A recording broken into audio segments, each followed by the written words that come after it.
弟兄姊妹平安，今天是2021年的10月22号。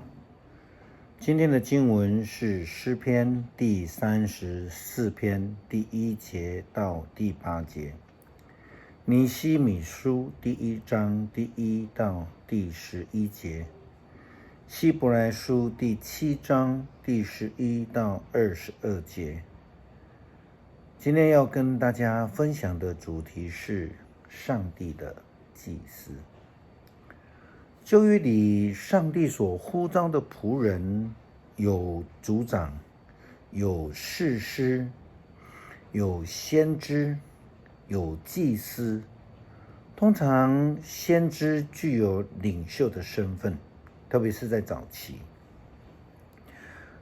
同时也可能具有祭司的职分，及至于有君王的时期之后，先知跟祭司才又与领袖的身份有所差别。但先知跟祭司的职分很多时候都出现在同一位上帝的仆人的身上。例如我们查到耶利米先知耶利米书的时候，我们看到耶利米先知，我们会说他是一位哭泣的先知。那为什么哭泣？其实他的哭泣，所谓的哭泣，就是有祭司的这种特质或是身份，他们为了人民的罪来流泪痛哭。摩西也曾经为了以色列人流泪，他有这样的一个特质跟职分。今天我们看到旧约的经文，尼希米先知尼希米书所记载的，他其实也有这样祭司的特质。今天的经文告诉我们，我听见这些事就坐下，难过的流下泪来。我悲伤了好几天，没有吃东西。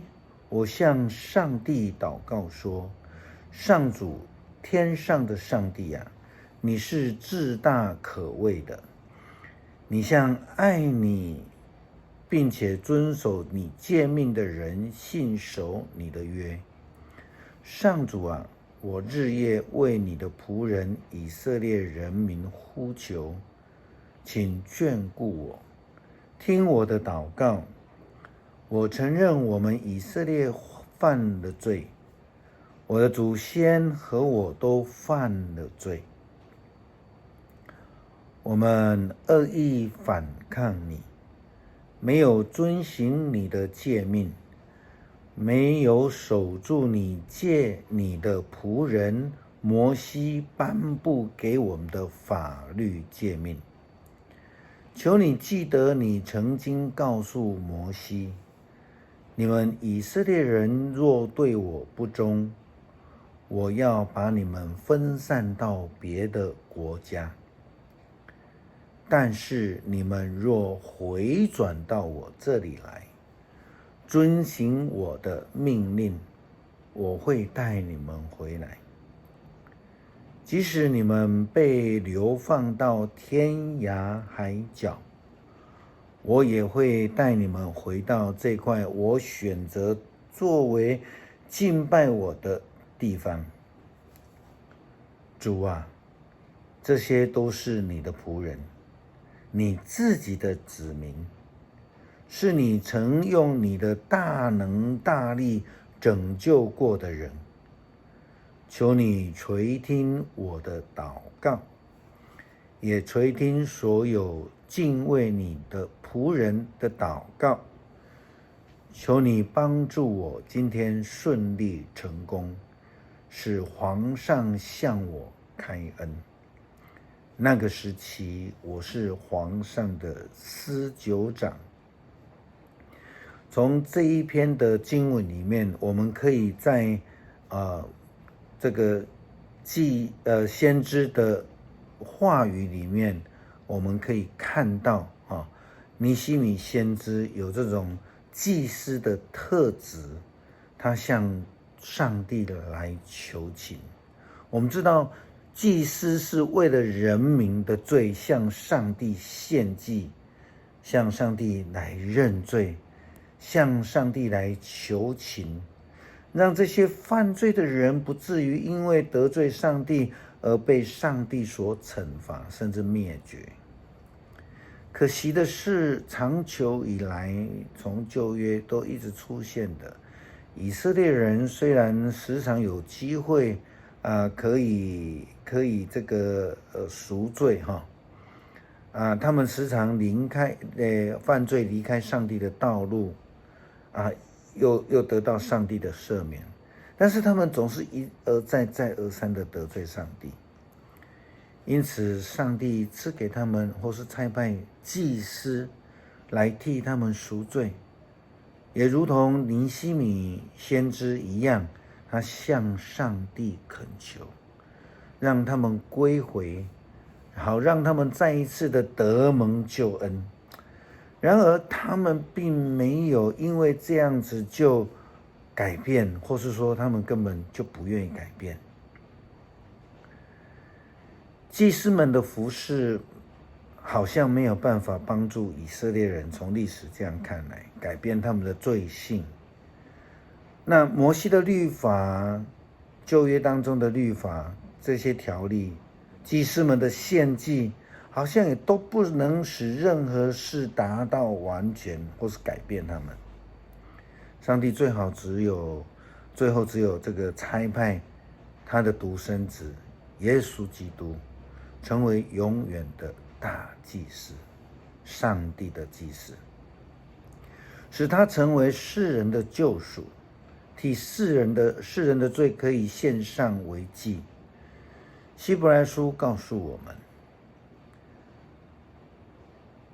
这样旧的条例被废弃，因为它软弱无能，没有用处。摩西的律法不能使任何事达到完全。现在我们有了更好的盼望，借着它，我们可以亲近上帝。我们可以亲近上帝以外，此外还有上帝的誓言。别的祭司被封立的时候，并没有这样的誓言。但是耶稣借着誓言成为祭司的。上帝曾对他说，主曾发誓，绝不改变心意，你要永远做祭司。这样的差别使耶稣成为那更美好约的保证。这个保证就是耶稣基督自己成了代罪羔羊，也成了为世人献上赎罪祭的祭司，使凡是相信他的人都能够得到救赎，不至于灭亡。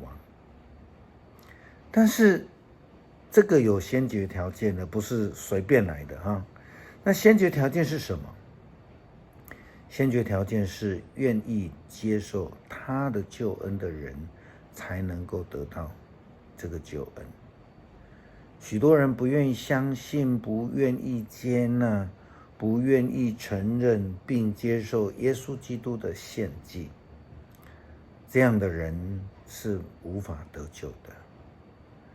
只有愿意接受上帝所赐的大祭司之救恩，人们才能够得救。我们一起再来把诗篇34篇第1到第8节来读一次，然后一起来祷告。我要时常感谢上主，我要不断地赞美他，我要歌颂上主的作为，愿被压迫的人听了都欢喜，要跟我一同歌颂上主的伟大。我们一同来赞扬他的名。我祈求上主，他就垂听，他救我脱离一切的恐惧。被压迫的人仰望他，就有喜乐。他们永不至于失望。上主垂听孤苦无助者的呼求，他救他们脱离一切患难。上主的天使保护敬畏他的人，救他们脱离危险。要亲自体验上主的美善，投靠他的人多么有福啊！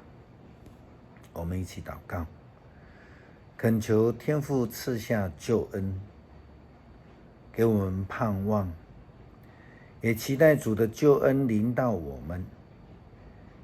我们感谢耶稣基督成为我们永远的大祭司，为我们献祭，并且他自己也成了代罪羔羊，为我们来牺牲。我们献上满心的感谢。阿们。